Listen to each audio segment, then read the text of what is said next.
Olá, amigos. Estamos aqui para mais um vídeo, dessa vez conforme combinado e explicado lá na comunidade. Nós vamos completar aquele vídeo sobre os acidentes, aqueles submarinos nucleares que se perderam no mar, né? E vamos completar com o K-219. Né? Mas antes de entrar no vídeo propriamente disso, eu preciso fazer uma advertência.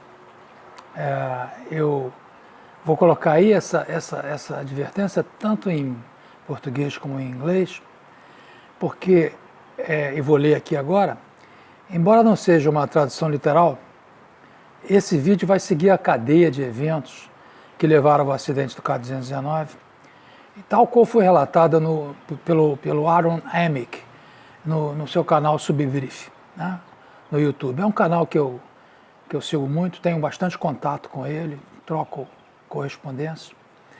E também estarei usando algumas imagens do canal, e tudo isso conforme a autorização formal que eu tenho do canal dele para usar qualquer vídeo ou qualquer imagem estacionada. Tá?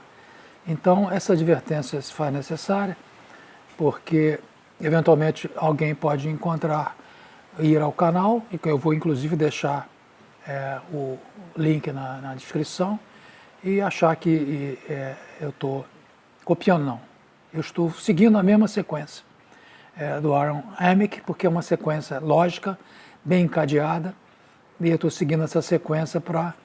Não é uma tradução literal, mas é quase. Tá? Eu procurei seguir a sequência dele. É a melhor descrição que eu vi desse acidente. O acidente do K-219 ocorreu no final da Guerra Fria. Né? A Rússia, a União Soviética na época, né, estava aumentando as patrulhas de 2 por ano para 3 por ano para cada submarino. Mas eles não tinham nem equipamento, nem submarinos, e nem pessoal para isso. O que acontecia é que havia uma mudança nas tripulações. O K-219, por exemplo, quase que metade da tripulação tinha vindo de outro submarino mais antigo, com esse aumento que foi feito sem um planejamento, não havia, os cronogramas de treinamento não estavam sendo cumpridos, a questão logística começou a ficar prejudicada, manutenção, o cronograma de manutenção dos equipamentos. Então, tudo isso, né, é uma receita para desastre. Né? Os tripulantes mal se conheciam, né, e mal conheciam o equipamento que eles estavam guarnecendo. Né? Então, esse aumento de 50% das patrulhas por ano foi feito sem um planejamento, foi feito na marra. Né? Vamos fazer mais patrulhas sem levar em conta o que isso representava. Né? Então, obviamente que os resultados foram cobrados. E aconteceu o que aconteceu. Né? Esse tipo de coisa também pode acontecer em qualquer marinha. Né? A marinha americana também passa por um momento como esse, ou já passou. Né? Então vamos começar. Essa figura aí é a figura que eu vou, a partir de agora, acompanhar todo o nosso desenvolvimento. Né? Bom, o submarino chegou na área de patrulha 30 dias após o programado, né, na costa das Bermudas. No dia 3 de outubro de 86, por volta das 4h30, horário local, ele estava na profundidade de periscópio, com o reator de Boreste a 30%, e o reator de bombordo não estava operando, estava desligado. Uma situação normal, né, para quem estava numa patrulha utilizando 4 a 5 nós, sem perspectiva de ir a nenhum lugar nos próximos 30 ou 40 dias. Né? Às 5h15, no quarto da manhã, foi notado um pouco de vazamento em um plug no compartimento de mísseis no fundo do tubo do míssil número 6. Imediatamente o tubo tentaram apertar o tubo, embora não devia ter água nenhuma ali, né? Não devia ter água do mar nenhuma ali, pois esses tubos tinham que estar secos. Né? Ao começarem a tentativa de correção, de apertar esse plug, a água começou a jorrar com maior intensidade, né? Um fluxo de água mais forte. É preciso lembrar uma coisa importante, que um dos tubos desse submarino, um dos 16 tubos, já estava inutilizado por um problema causado por penetração de água no mar na década de 70. Quer dizer, a vedação na cabeça do compartimento não estava muito boa. E um tubo já tinha sido isolado. O submarino tinha 15 tubos em vez de 16, porque um estava completamente isolado, né? Às 5h30, né, foi acionada uma bomba no fundo do tubo, né, de mísseis, que começou a bombear água para fora, retirando do fundo do compartimento 4. Né? A tripulação imaginava que podia ser uma condensação, que não era uma inundação, e retirar a água resolveria o problema. Mas assim que o nível da água ficou abaixo do plug, algumas nuvens de gás começaram a surgir. Né? Um gás altamente tóxico, que era o resultado da mistura da água do mar com o oxidante do combustível líquido, que criou, né, um ácido corrosivo, um ácido nítrico, que começou a ser expelido, né, no tubo de mísseis. Né. Esse gás, né, como ele era mais leve que o ar, ele começou a se elevar para as partes altas do tubo e, pela sua ação muito corrosiva, né, começou a destruir plásticos, selos, juntas de borracha e tudo mais que fosse do tipo. Né? Quer dizer, 3 minutos depois desse incidente ter começado, ocorreu uma explosão nesse tubo 6, né? Destruindo parte do tubo e do compartimento ao lado, na direção do compartimento número 3, né? Para onde a nuvem de gás tóxico se encaminhou. Né? Agora a gente tinha gás tóxico em 2 compartimentos, corroendo tudo que fosse possível ser corroído. E pior, o compartimento 3 é o compartimento de comunicação. O submarino perdeu a capacidade de se comunicar, porque houve a corrosão, né, de equipamentos, foram afetados pela nuvem de gás tóxico e as comunicações se encerraram. Né? O comandante mandou acionar os tanques de latos para emergir. Né? E imediatamente o submarino veio à superfície. Começou a tentar a conexão com o comando e alguma dessas mensagens chegou lá no comando e navios mercantes soviéticos foram direcionados para esse local. Né? O comando direcionou alguns mercantes soviéticos que estavam por ali, ordenando que fossem para o local, que eram os navios que estavam mais próximos. Nesse momento, né, o controle na sala de máquinas, o homem na sala de máquinas, informou a ocorrência de um curto-circuito para a Terra, um short to ground, né, nos quadros elétricos de Bombordo e de Boreste, né, provavelmente ocorrido no compartimento número 4. Num submarino, essa é uma situação bastante perigosa, né, porque ele gera, né, bastante calor e você cria um potencial risco de iniciar-se um incêndio. Né? A situação se agrava. Temos 2 compartimentos com gás tóxicos, altamente inflamável, anomalias elétricas nos quadros, problemas nas comunicações e risco de incêndio. E tudo isso evoluiu em cerca de 10 minutos a partir do vazamento ter sido notado. Né? Nessas figuras que eu estou mostrando, eu vou começar a colorir, né? Primeiro o fundo, o plugzinho, o vermelhinho, e depois eu vou começar a colorir de acordo com as situações que foram ocorrendo. A gente está agora às 5h50 da manhã, todo mundo já está acordado, e o comandante ordena a pressurização dos compartimentos 2 e 5. Veja aí na figura, na proa do navio. Desculpe, 2 na proa e os 5 após o compartimento 4. Né?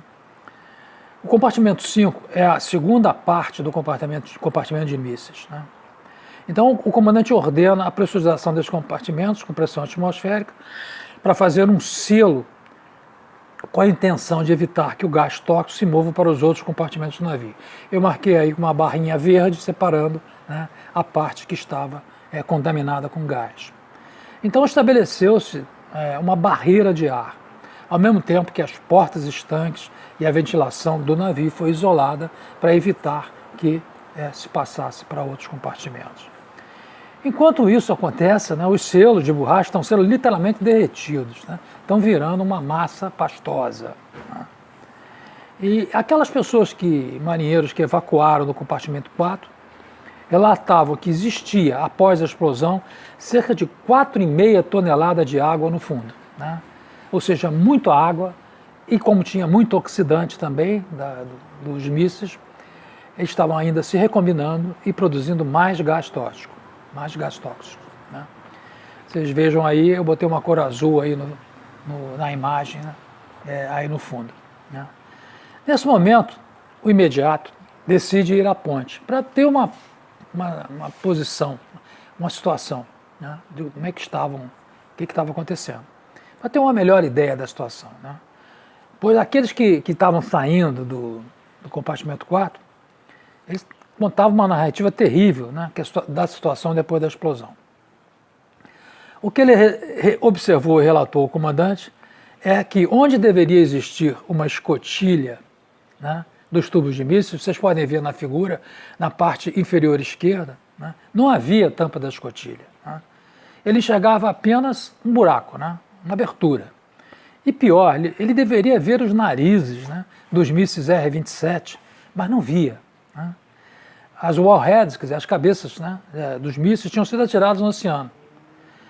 E, provavelmente, assim como parte do míssil, e não se sabe, talvez até todo o míssil, né, não dava para saber. Né. O fato é que as cabeças do MIF não estavam mais no submarino. Ele reporta ao comandante que tinha um acidente nuclear. Né. Agora já estamos às 6 horas da manhã, compartimentos 4 e 5 evacuados, metade da tripulação na parte de ré, compartimentos 6, 8, 9 e 10, o compartimento 7 é o compartimento do reator, e um pequeno número de tripulantes, mais os oficiais, no compartimentos 1 e 2. O comandante, então, ordenou que o reator de bombordo fosse colocado na linha. Né. Nesse momento, como eu disse, eles tinham operando um reator de Boreste que estava a 30% e provia toda a energia necessária para o submarino. Né. Como ele não tinha um problema nuclear, né, fazia todo sentido colocar o segundo reator funcionando. Né. Isso daria uma outra opção caso houvesse um problema na propulsão e perdessem o reator que estavam lá. Né. Mas as coisas estavam indo de mal a pior. Né. É claro que levou-se 1 ou 2 horas para que esse reator de Boreste entrasse em operação na condição de criticalidade, porque eles seguiram os procedimentos e isso leva um certo tempo. Né. O pessoal de controle de avarias, nesse momento, foi instruído a entrar no compartimento 4 e remover os corpos. Né. Eles conseguiram entrar lá, né, e relataram a existência de um grande buraco que conectava os compartimentos 3 ou 4. O gás tóxico estava por toda parte, só era possível a permanência por alguns minutos, porque os selos, a vedação dos aparelhos respiratórios, eles ficavam comprometidos em pouco tempo. Então eles tinham que resolver isso rapidamente. Mas eles conseguiram administrar a retirada dos corpos de 2 marinheiros que morreram na explosão. Quando essa tarefa foi terminada, eram 9 horas da manhã e os 2 reatores estavam agora críticos, né? Estavam em operação. Às 9h30, o comandante resolveu bombear o oxidante e a água do tubo 6 para o mar, né? Porque com tanta água o gás ainda estava sendo formado. Mas ao fazer isso ele movimentou aquela mistura e piorou o problema. Tá? E inundou com mais gás ainda o compartimento. Tá? Pois a água, né, de certa forma, ela estava fazendo um selo, né, e mantendo o gás ali dentro dos tubos. Com a retirada, com a movimentação da água, esse gás aumentou a toxicidade do ambiente. Né? em 5 minutos após ele iniciar esse bombeamento, a situação piora muito. E os vapores altamente inflamados sobre equipamentos elétricos com avarias e em algum lugar se inicia um incêndio. Né? Agora a gente tem gás tóxico, fumaça, armas nucleares avariadas e fogo no compartimento 4. O comandante então ordena parar o procedimento, que estava prejudicando as coisas, e deixar o compartimento 4 queimar. Né? Esse era o estado do submarino que estava na superfície, é o estado até às 18 horas, do dia 3 de outubro. Né? O comandante então decide inundar o compartimento 4 com freon, por cerca de 40 minutos. Né? Às 18h40, né, uma turma de inspeção é enviada para o compartimento 4, né, através do compartimento 3. Né?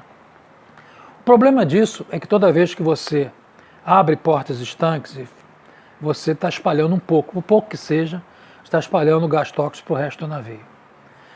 O fogo, na verdade, estava no compartimento 5, né, não no compartimento 4. Então o comandante ordena que o mesmo procedimento de freon seja feito no compartimento durante 30 minutos. Às 19h30, depois que o freon se assentou, a sala de máquinas informa que haviam perdido todo o circuito de 50 Hz nos quadros elétricos de Bombordo e Boreste. Os reatores tinham acionado o SCRAM, por precaução, as barras de controle tinham sido acionadas, mas no reator de Bombordo, né, no reator de Boreste, o SCRAM emperrou, as barras de controle não desceram.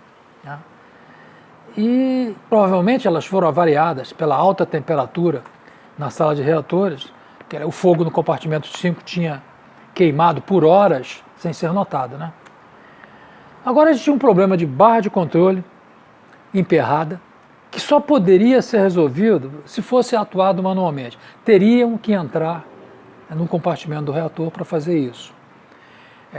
Os equipamentos anti-reação que o navio tinha não eram nem muito eficazes. Então quem entrasse sabia que estava correndo alto risco. Né? Além disso, o compartimento estava muito quente. Né? Tinha então uma evolução que estava indo para um caminho muito perigoso, que poderia levar à fusão do núcleo. Né? Com a fusão do núcleo, o núcleo cairia para o fundo do submarino, ultrapassaria e iria para o fundo do mar. Quer dizer, um acidente de proporções nucleares bem grande, com liberação de produtos de fissão diretamente de dentro dos elementos combustíveis. Né? Seria o meltdown, seria a fusão, né, do núcleo, algo incontrolável. Né? Às 20 horas, a fumaça começou a encher o compartimento 6. Não havia mais silos nas ventilações, né? E todo o pessoal foi removido para trás do compartimento do reator, nos compartimentos 8, 9 e 10. Alguns poucos ficaram à frente nos compartimentos 1 e 2. Às 20h30, os voluntários, 2 membros da tripulação se voluntariaram a entrar no compartimento do reator em 2 viagens, né, para manobrarem manualmente as barras de controle, que estavam emperradas. Né. Além da radioatividade, a temperatura era muito alta, acima de 70 graus centígrados ou 160 graus Fahrenheit. Né. O primeiro que entrou saiu exaurido, né, pela temperatura, praticamente exaurido, depois da segunda tentativa. O marinheiro da primeira classe, Sergei Priminin,